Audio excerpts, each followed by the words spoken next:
Hello दोस्तों, welcome to my YouTube channel. आज हम बात करने वाले हैं पंजाब नेशनल बैंक के बारे में। या पंजाब नेशनल बैंक में दो दो बड़ी धमाकेदार खबर निकल कर के आ रही है और इसी खबर के चलते कल सोमवार को मुझे लगता है यहाँ पे रॉकेट की तरह पंजाब नेशनल बैंक हमें उड़ता हुआ दिखाई दे तो कोई भी ताज्जुब की बात आपको नहीं होनी चाहिए। परंतु ये सब बात मैं कर रहा हूँ पॉसिबिलिटीज़ की। किसी भी बात की मार्केट में कोई गारंटी नहीं होती।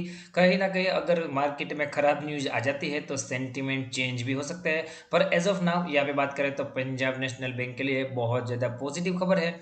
और इसी न्यूज़ के दम पे मैं बोल रहा हूँ कि कल आपको ये बैंक रॉकेट बनता हुआ दिखाई देगा। तो कल की रणनीति आपकी क्या होनी चाहिए? अगर आपने माल लेकर के रखा है तो आपके लिए नेक्स्ट टारगेट क्या आ सकते हैं और यहाँ पे नई फ्रेश एंट्री भी कहाँ पे करी जा सकती है, वो सब इस वीडियो के माध्यम से आपको बताने की कोशिश करूंगा। तो आपको बस वीडियो के साथ पूरा पूरा जुड़े रहना है। सबसे पहले बात स्टार्ट करना चाहूँगा कि फ्राइडे की क्लोजिंग कहाँ पे रही थी। तो फ्राइडे की क्लोजिंग 43 रुपये 10 पैसे के आसपास रही थी। 60 पैसे डाउन था। 1.5% के आसपास के गिरावट हमें यहाँ पे पंजाब नेशनल बैंक में देखने को मिली थी। कारोबार पे नज़र डाले तो कारोबार कैसा रहा था वो भी देख लेंगे। एनएससी की वेबसाइट पे पंजाब नेशनल बैंक यहाँ पे 43 रुपये 10 पैसे के आसपास क्लोजिंग। हाई बनाया था 43 रुपये 60 पैसे का, लो 42 रुपये 95 पैसे का। तो लो से अच्छा खासा यहाँ पे रिकवर भी हुआ है। क्वांटिटी की बात करें 14 करोड़ 21 लाख 52 हज़ार शेयर की ट्रेडिंग, जिसमें से बात करूँ 4 करोड़ 39 लाख 52 हज़ार शेयर की डिलीवरी और परसेंटेज ऑफ डिलीवरी देखोगे तो लगभग 31% के आसपास की है। धमाकेदार कारोबार की सिचुएशन नजर आ रही है।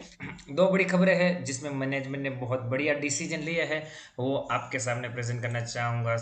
तो सबसे पहली खबर मैं इकोनॉमिक टाइम्स पे आपके सामने प्रेजेंट करने जा रहा हूँ। PNB to pick stake in NARCL, plan to transfer 8,000 crore NPS. तो पहले तो हम ये जानेंगे कि एनएआरसीएल क्या है। तो एनएआरसीएल का फुल फॉर्म आपके सामने प्रेजेंट करना चाहूँगा। यहाँ पे फुल फॉर्म आपके सामने है, national asset reconstruction company limited. मतलब कि एआरसी आप बात कर लीजिए, परंतु ये नेशनल रिकंस्ट्रक्शन कंपनी है तो इसलिए यहाँ पे उनको एनएआरसीएल बताया गया है। तो पहले रिकंस्ट्रक्शन कंपनी मतलब कि एसेट रिकंस्ट्रक्शन कंपनी का काम क्या होता है वो आपको पहले बताना चाहूँगा। उसके बाद यहाँ पे पंजाब नेशनल बैंक में यहाँ पे क्या हुआ है वो भी आपके सामने डिस्क्राइब करना चाहूँगा। एसेट रिकंस्ट्रक्शन कंपनी क्या होती है दोस्तों? वो किसी भी बैंक में यहाँ पे जो बेड लोन्स है, अगर बहुत ज़्यादा एनपीएस की समस्या है तो जो एनपीएस का पोर्टफोलियो है टोटल, जो सभी आप यहाँ पे एनपीएस वाली लोन को कंबाइन कर दोगे तो एक पोर्टफोलियो बन जाता है टोटल को। मतलब मान लो कि 10,000 करोड़ का किसी का है, किसी भी बैंक का, तो यहाँ पे एसेट रिकंस्ट्रक्शन कंपनी उनको खरीद लेती है डिस्काउंट में 50% अमाउंट में या तो फिर उससे ज़्यादा अमाउंट में उसको खरीद लेती है, ताकि यहाँ पे बैंक का जो एनपीएस था, जो कि यहाँ पे एनपीएस का मतलब ये भी होता है कि वो लोन रिकवर कभी ना भी हो, एआरसी उनको यहाँ पे 50% भी अमाउंट देती है। तो यह बैंक के लिए भी बढ़िया है और इसके बाद जो एआरसी कंपनी है उस वो यहाँ पे ये जो लोन है वो कहीं ना कहीं रिकवर करने की कोशिश करती है। तो पंजाब नेशनल बैंक ने क्या किया है, उसका जो एक एनपीएस का पोर्टफोलियो है 8,000 करोड़ का, वो यहाँ पे एनएआरसीएल मतलब कि नेशनल एसेट रिकंस्ट्रक्शन कंपनी को बेचने का यहाँ पे प्रस्ताव रखा है।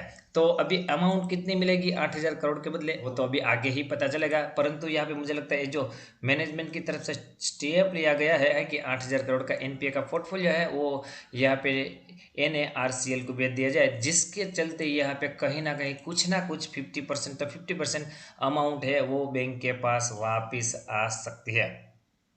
तो ये अपने आप में बहुत बढ़िया बात है, बैंक के लिए बहुत बढ़िया राहत है, क्योंकि बैंक के पास पूंजी आएगी। क्योंकि अभी तो ये 8,000 करोड़ एनपीए है, तो वो वापस आएंगे कि नहीं आएंगे, कब आएंगे, ये सब यहाँ पे कोई भी पता नहीं है, क्योंकि ये अमाउंट तब तक ब्लॉक रहेगी जब तक नहीं आएगी, और नहीं आया तो आएगी ही नहीं। परंतु अगर ये जो एआरसी को यहाँ पे देंगे, वो अप्रूवल कर लेंगे और यहाँ पे बेच देते हैं, तो अगर 50% भी मैं मान के चल रहा हूँ कि ये अमाउंट वापस आई तो पंजाब नेशनल बैंक के लिए बहुत बढ़िया पॉजिटिव होगा। तो ये खबर अपने आप में मुझे लगता है बहुत धाकड़ है, जिसका असर हमें बिल्कुल पॉजिटिव कल देखने को मिल सकता है।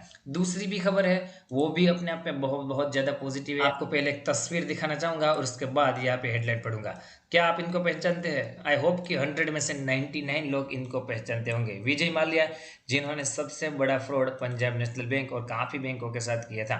यहाँ पे बताया जा रहा है कि विजय मल्ल्या की एक प्रॉपर्टी है जिसको वर्थ निकल करके आ रहे 5,600 करोड़, मतलब कि 5600 करोड़ के आसपास का, उसका ऑक्शन पीएनबी करने वाली है। हालांकि ऑक्शन में काफ़ी दूसरे बैंक हैं, वो भी पार्टिसिपेट करने वाले हैं। यहाँ पे आपको पता होना चाहिए कि एसबीआई ने एक कंजोर्टियम बनाया था, मतलब कि लगभग 11 बैंक को इंक्लूड करके, शामिल करके एक कंजोर्टियम बनाया था, जिसके तहत यहाँ पे जो विजय मल्ल्या की अलग अलग प्रॉपर्टीज है उसका ऑक्शन करके वो यहाँ पे अपनी लोन की रिकवरी करेगी। तो इसी पार्ट के तहत यहाँ पे कल विजय मल्ल्या की एक 5,600 करोड़ की एक प्रॉपर्टी है उसका ऑक्शन होने वाला है। इसी के चलते मुझे लगता है अगर ये ऑक्शन में जितना भी पैसा आएगा उतना यहाँ पे पंजाब नेशनल बैंक के लिए रिकवरी होती जाएगी। तो ये भी अपने आप पे बहुत ज़्यादा पॉजिटिव है। दोनों खबर ऐसी है कि दोनों खबरों के चलते बैंक के पास यहाँ पे उनके जो पैसे फंसे हैं, एनपीए फंसे हैं, एनपीए में लिखना चाहूँगा, एनपीए फंसे हैं, वो कहीं ना कहीं यहाँ पे उनके पास वापस आता हुआ देखने को मिलेगा। इन दोनों खबरों के चलते मुझे लगता है कि पंजाब नेशनल बैंक में आगे जाकर के बहुत ज़्यादा पॉजिटिव मोमेंटम रह सकता है। ऑलरेडी बढ़िया पॉजिटिव मोमेंटम तो रह ही चुका है, तो आगे भी बिल्कुल रहना चाहिए। तो आपको भी आपकी स्ट्रेटजी क्या होगी अगर आप कल माल खरीदने की सोचते हो, या तो फिर आपके पास माल ही है, तो स्ट्रॉन्ग सपोर्ट कहाँ पे है और यहाँ पे स्ट्रॉन्ग रेजिस्टेंस कहाँ है वो आपको बिल्कुल पता होना चाहिए।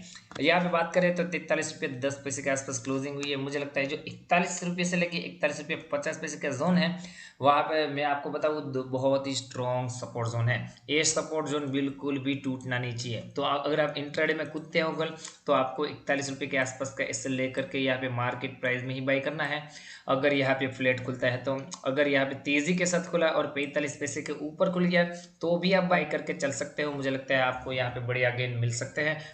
परंतु एक सिचुएशन है जब ये 45 पैसे के ऊपर भी नहीं खुलेगा, फ्लैट भी नहीं खुलेगा और 45 रुपये के आसपास खुलेगा, तो फिर आपको वेट एंड वॉच करना है। तो फिर अगर ये 41 रुपये के आसपास 1-2 दिन के बाद या तो फिर करेक्शन के बाद आता है तो बिल्कुल माल को दबोचना है। और इसके नीचे भी एक स्ट्रॉन्ग सपोर्ट है 39 रुपीज़ का। मुझे नहीं लगता कि अभी आपको पंजाब नेशनल बैंक इसके नीचे दिखाई देगा।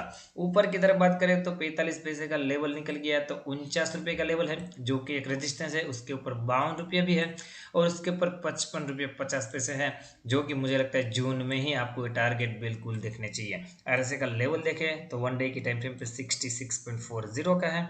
तो आरएसए का लेवल भी स्ट्रॉन्ग बहुत स्ट्रॉन्ग मैं बोलना चाहूँगा कि दिखाई दे रहे हैं। तो यहाँ पे मैं चाहूँगा इन लेवलों को आप वॉच आउट करिए, उसके बाद अपनी स्टडी कंडक्ट करिए और उसके बाद ही कोई डिसीजन लेने की कोशिश कीजिए। और आगे बताना चाहूँगा, मैंने ज़ीरोधा की लिंक वीडियो की डिस्क्रिप्शन में डाल दी है। तो अगर किसी ने ज़ीरोधा में अकाउंट ओपन नहीं किया है या तो फिर करवाना चाहता है, वो यहाँ पे मेरी दी गई लिंक से अकाउंट ओपन कर सकता है। आई होप कि वीडियो आपको अच्छा लगा होगा दोस्तों। वीडियो अच्छा लगा हो तो लाइक का बटन दबाइए।